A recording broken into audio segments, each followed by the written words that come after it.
7 और 8 फरवरी को जो है वो बसंत मनाई जाएगी। अहम किरदार जो है वो लाहौर पुलिस का होगा। पुलिस किस तरह से इस बसंत को महफूज बनाएगी? हम मुख्तलिफ एरियाज़ को मॉनिटर कर रहे होंगे। पुलिस की 8000 के करीब डिप्लॉयमेंट होगी।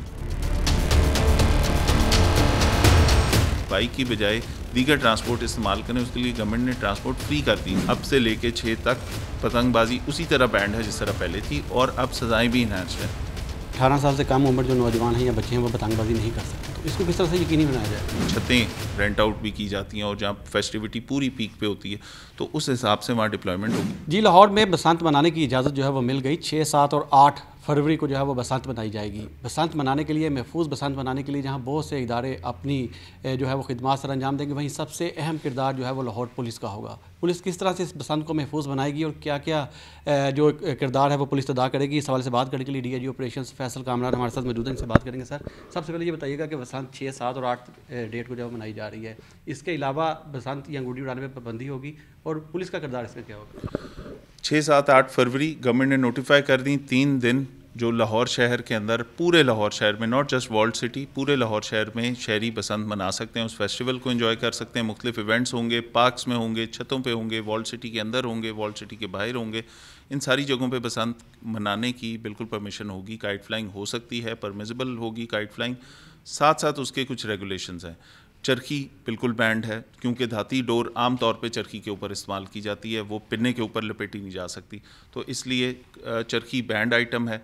फिर इसी तरह पतंग की एक स्पेसिफिक उन्होंने वो दे दी कि इस स्पेसिफिकेशन से बड़ी पतंग नहीं होगी। इसको इंश्योर करेंगे। प्रिस्क्राइब्ड जो रिटेलर्स हैं वहाँ से पतंगें भी मिलेंगी, आपको डोर भी मिलेगी जो ऑथराइज्ड है, जिससे लोगों की ज़िंदगी को कोई ख़तरा नहीं है। तो वो एक तो ये चीज़ गवर्नमेंट ने इंश्योर की। दूसरी बात ये कि लाहौर पुलिस के लिए ऑब्वियसली बड़ा चैलेंज है कि इतने सारे, जब पूरे शहर के अंदर ये इवेंट हो रहा होगा तो उस दौरान लोगों की सेफ्टी और सिक्योरिटी किस तरह इंश्योर करनी है। कोई वायलेशंस, कोई ऐसी बैंड चीज़ें जो मना है वो कहीं पे ना हो, तो इसको हम इंश्योर करेंगे। विसल ब्लोअर का सिस्टम है, हमारी डिस्ट्रिक्ट इंटेलिजेंस ब्रांच है, वो भी इसके ऊपर काम करेगी। इसके अलावा हम ड्रोन से भी मॉनिटर करेंगे। सेफ सिटी के कैमरे और मुख्तलिफ जगहों पे जहाँ पे इस वक्त फुल कैपेसिटी पे अपनी वो चल रहे हैं, उसके थ्रू भी हम मुख्तलिफ एरियाज़ को मॉनिटर कर रहे होंगे। पुलिस की 8000 के करीब डिप्लॉयमेंट होगी, जो मुख्तलिफ ख़ास तौर पे एंट्री पॉइंट्स पे, जो कि हमारे नेबरिंग अजला से बहुत सारे लोग आएंगे। शेखपुरा करीब है, कसूर करीब है, ननकाना करीब है, बाइक्स पे लोग आ सकते हैं। तो विल मेक श्योर ट्रैफिक के साथ कोऑर्डिनेशन में कि कोई भी शख्स जो कि इन शहर के अंदर आता है, उसकी बाइक पे वो जो सेफ्टी वायर है वो ज़रूर लगी हो, ताकि अगर कोई डोर आ भी रही है तो किसी के गले में ना फिरे। तो एक तो गवर्नमेंट ने इसको इंश्योर कराना है। दूसरी बात ये कि लोगों को इनकरेज करने के लिए कि आप उन दिनों में अपनी सेफ्टी के लिए बाइक की बजाय दीगर ट्रांसपोर्ट इस्तेमाल करें, उसके लिए गवर्नमेंट ने ट्रांसपोर्ट फ्री कर दी। 3 दिन के लिए आपको गवर्नमेंट की इलेक्ट्रिक बसेस, दीगर बसेस, और इसके अलावा जो इन ड्राइव और येंगो है, इस पे भी सर्विसेज आपको फ्री मिलेंगी। आप आ जा सकते हैं, उन राइट्स को इस्तेमाल करें, गवर्नमेंट की तरफ से प्रोवाइडेड उन चीज़ों को इस्तेमाल करें, ताकि हम लोगों की ज़िंदगियाँ महफूज बना सकें। गवर्नमेंट ने लोगों की सेफ्टी इंश्योर करने के लिए बहुत सारे काम किए। इन्फॉर्मेशन और अवेयरनेस के लिए भी काम कर रहे हैं। मज़ीद कैंपेन्स भी चल रही हैं इस पर। सेफ्टी वाइज गवर्नमेंट प्रोवाइड कर रही है लोगों को, जिस पे हम फर्स्ट से ऑनवर्ड्स, ये ट्रैफिक वाले भी और डिस्ट्रिक्ट एडमिनिस्ट्रेशन भी इसके ऊपर पूरी अपनी कैंपेन करी।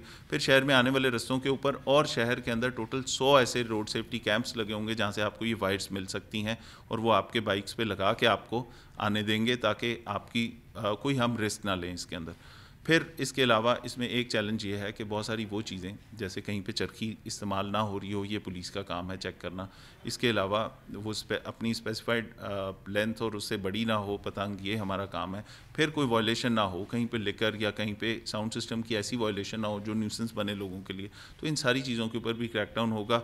और सबसे इंपॉर्टेंट बात यह है कि ये इजाज़त 6, 7 और 8 के नोटिफाइड 3 दिन के लिए है। इसके अलावा 6 तारीख से पहले, अब से लेके 6 तक पतंगबाजी उसी तरह बैंड है जिस तरह पहले थी, और अब सज़ाएं भी इन्हांस्ड हैं। जो सज़ाएं पहले कुछ कम थी, अब उसके ऊपर कार्रवाई ज़्यादा होनी है, उस पर सज़ा भी ज़्यादा है, उस पर जुर्माने भी ज़्यादा है, मैन्युफैक्चरर्स पे भी, और जिस घर से काइट फ्लाइंग हो रही है उसके ऊपर भी सख्त सज़ा है। तो वो 6, 7 और 8 को ज़रूर ये फेस्टिवल एंजॉय करें।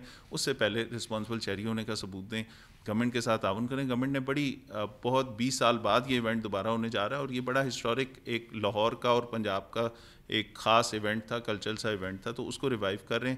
ہم سب مل کے اگر لاہور میں اس کو سکسیزفل کرتے ہیں اور اس میں کوئی اس طرح کے ناخوشگوار واقعہ نہیں ہوتا تو یہ اگلے سال پورے پنجاب میں ہوگی. تو اس لیے اس کو رسپانسبلی ہم نے انشاءاللہ انشور کرنا ہے اور لاہور پولیس اپنا کام انشاءاللہ انتہائی محنت سے کرے گی. اچھا سر, یہ بتائیے گا کہ پتنگ سازوں کے لیے کیا SOPs بنائی گئی ہیں, کب سے وہ پتنگ جو ہے وہ فروخت کر سکتے ہیں اور کیا طریقہ کار ہوگا؟ لیکن جو مینوفیکچررز ہیں جو رجسٹر ہوئے گورنمنٹ کے پاس, وہ اگلے یہ 1 سے اپنی مینوفیکچرنگ کریں گے, سیل نہیں کریں گے. پھر سیل جو ہے وہ 1 فیب سے ہوگی. 1 فیب سے لے کے 6 تک وہ سیل کر سکتے ہیں. فلائنگ تب بھی نہیں ہوگی. فلائنگ کے دن, کائٹ فلائنگ کے دن ہیں 6, 7 اور 8 فروری. تو مینوفیکچررز اپنا کام شروع کر دیں گے, اپنا سٹاک بنانا شروع کر دیں گے. وہ گورنمنٹ کے پاس رجسٹرڈ ہوں گے. وہ ہمیں پتہ ہوگا کہ یہ بندہ جو یہاں پہ کائٹس مینوفیکچر ہو رہی ہیں, یہ سیل نہیں ہو رہی, وہ گورنمنٹ لیول پہ وہ رجسٹر ہو رہے ہیں باقاعدہ, ان کی ساری ڈیٹیلز اور گورنمنٹ کے پاس ان کی انفارمیشن ہوگی. اسی طرح پتنگیں بھی اور ڈور بھی. تو اس کو ایک بڑے باقاعدہ ریگولیٹڈ انداز میں کیا جا رہا ہے. ایسا نہیں ہے کہ جسٹ ایک وہ کر دیا گیا. اس قانون کے اوپر اور اس ساری ریگولیشنز اور اس کے رولز کے اوپر بہت بڑی کمیٹی نے بہت سارا کام کیا ہے, تب جا کے ہم اس پوائنٹ پہ آئے ہیں. تو ہم نے انشور کرنا ہے, لوگوں کی زندگی پہلے امپورٹنٹ ہے, لوگوں کی سیفٹی پہلے امپورٹنٹ ہے, اور وہ لاہور پولیس انشاءاللہ اس میں پوری محنت کرے گی. اچھا سر, یہ بھی سننے میں آیا تھا کہ 18 سال سے کم عمر جو نوجوان ہیں یا بچے ہیں وہ پتنگ بازی نہیں کر سکتے, تو اس کو کس طرح سے یقینی بنایا جائے گا؟ سر اس کے اندر دیکھیں, یہ پتنگ بازی کا ایونٹ جس طرح پہلے ہوتا تھا ٹریڈیشنلی, تو اس کے اندر چھتوں کے اوپر اور بڑا یہ ایک فیملی ایونٹ ہوتا تھا نا, لوگ اس کو انجوائے کرتے تھے. تو ابھی بھی اسی طرح انڈر سپرویژن یہ سارے کام ہوں گے یہاں پہ. یہ 18 سال سے کم عمر والی کوئی ایسی بات نہیں ہے. ہمارے لیے امپورٹنٹ یہ ہے دھاتی ڈور نہ استعمال ہو. ہمارے لیے امپورٹنٹ یہ ہے کہ جو سائز دیا ہے پتنگ کا, اس سے بڑی پتنگ نہ استعمال ہو. ہم نے وہ انشور کرنا ہے. اسے لوگوں کی سیفٹی اور سیکیورٹی خود بخود انشور ہوگی. فری آپ کو ٹرانسپورٹ مل رہی ہے 3 دن کے لیے. آپ کو بائکس کے اوپر آپ کو تاریں مل رہی ہیں کہ آپ وہ لگا لیں. گورنمنٹ کا لوگوں کی سیفٹی کے لیے اس سے زیادہ ریزالو میرا نہیں خیال کہ کسی اور طریقے سے نظر آ سکتا ہے. اچھا سر, یہ بھی بتائیے گا کہ ڈور پھرنے سے لوگوں کی ہلاکتیں ہوئی, جس کے بعد اس پتنگ بازی پر پابندی لگائی گئی, لیکن ہم نے دیکھا کہ ماضی میں جب بسنت منائی جاتی تھی تو بہت سے لوگ ہوائی فائرنگ سے زخمی بھی ہوتے تھے, مر بھی جاتے تھے, چھتوں سے بھی گرتے تھے. تو اس کے لیے کیا آپ کا حکمت عملی ہوگی؟ وہ آج سے 20 سال پہلے اگر ہوائی فائرنگ اس طرح کی ہوگی, اب آپ نے دیکھا ہے ہمارے پچھلے سال کے جتنے ایونٹس تھے, چاہے وہ چاند آتے تھیں, چاہے وہ میچز کے اوپر جیتنے کا جشن تھا, چاہے وہ نیو ایئر نائٹس تھیں پچھلے سال کی, اس کے اندر اب کیونکہ پنجاب میں ڈی ویپنائزیشن کی ایک مہم چل رہی ہے باقاعدہ طور پہ, تو اب انشاءاللہ اس طرح یہ وہ چیز ہے جس پہ ہم توجہ مزید بھی دیں گے. ایسا نہیں ہے کہ اس کے اوپر ہم نے کام نہیں کرنا, لیکن ایریل فائرنگ اب اتنا بڑا چیلنج نہیں ہے. اور ہم یہ انشور کریں گے کہ جہاں جہاں پہ یہ بسنت منائی جا رہی ہے, جو شہر کو ہم نے 3 زونز میں ڈیوائڈ کیا, کہ جو ریڈ زون ہے جہاں سب سے زیادہ کائٹ فلائنگ ہوتی ہے, ان جگہوں کے اوپر ہماری مانیٹرنگ بھی اسی طرح ہوگی. اور کیونکہ یہ پورے شہر میں ہے تو یہ 3 زونز میں, گرین زون میں آپ کے وہ بارڈر اور وہ پیریفری کے ایریاز آ جاتے ہیں جہاں پہ یہ آپ کے جو دیگر اضلاع کے ساتھ ملتے ہیں. ریڈ زون میں آپ کا یہ والڈ سٹی آ جاتا ہے, شہر کے وہ والی جگہیں جہاں پہ چھتیں رینٹ آؤٹ بھی کی جاتی ہیں اور جہاں فیسٹیوٹی پوری پیک پہ ہوتی ہے. تو اس حساب سے وہاں ڈپلائمنٹ ہوگی. 8000 لوگ اس پہ ڈیوٹی دیں گے لاہور پولیس کے. تو ہم انشور کریں گے کہ کوئی اس طرح کی ہوائی فائرنگ, ساؤنڈ سسٹم کی وائلیشن, لکر اور ایسی چیزیں جو بینڈ ہیں وہ نہ ہو سکیں. اچھا سر, آخر میں ہمارے دیکھنے والوں کو صرف یہ بتائیے گا کہ کیا چھتوں پہ جو گراؤنڈز ہیں یا پارکس ہیں کہیں بھی بسنت بنا سکتے ہیں, اور جو 6, 7, 8 یہ جو 3 دن دیے گئے ہیں, صبح اور رات کسی بھی ٹائم پتنگ بازی کی جا سکتی ہے؟ 6, 7 اور 8 گورنمنٹ کی طرف سے نوٹیفائڈ دن ہیں جس میں صبح, دوپہر, شام, رات جب آپ چاہیں بالکل پتنگ بازی کر سکتے ہیں. اس میں ایونٹس بھی ہوں گے, گورنمنٹ کی طرف سے بھی آرگنائز ہوں گے, لوگ بھی کریں گے, پارکس میں بھی ہوں گے, چھتوں پہ بھی ہوں گے. تو یہ 6, 7, 8 میں اس میں ٹائم کی کوئی لمٹ نہیں ہے کہ 6 تاریخ سے شروع ہوگا, 8 تاریخ کو یہ اینڈ ہو جائے گا فیسٹیول. تو اس کے اندر بالکل الاؤڈ ہے. اس کے علاوہ اس سے نہ پہلے الاؤڈ ہے نہ اس کے بعد الاؤڈ ہوگی. اس کے اوپر پھر کریک ڈاؤن ہوگا اسی لاء کے تحت جس میں اب سزائیں بھی زیادہ ہو چکی اور جرمانے بھی زیادہ ہو گئے. بہت شکریہ. DIG آپریشن فیصل کامران تفصیل ہمیں بتا رہے تھے کہ بسنت کے لیے کیا اقدامات کیے گئے ہیں. شہری جو قوانین بنائے گئے ہیں, جو SOPs طے کی گئی ہیں, اس پر عمل درآمد کریں تاکہ وہ اپنے ساتھ دوسروں کی زندگیوں کو بھی محفوظ بنا سکیں. تو تفصیلاً ہم نے آپ کو اس حوالے سے بتایا. اگلی سٹوری تک کے لیے مجھے اجازت دیں. اللہ حافظ.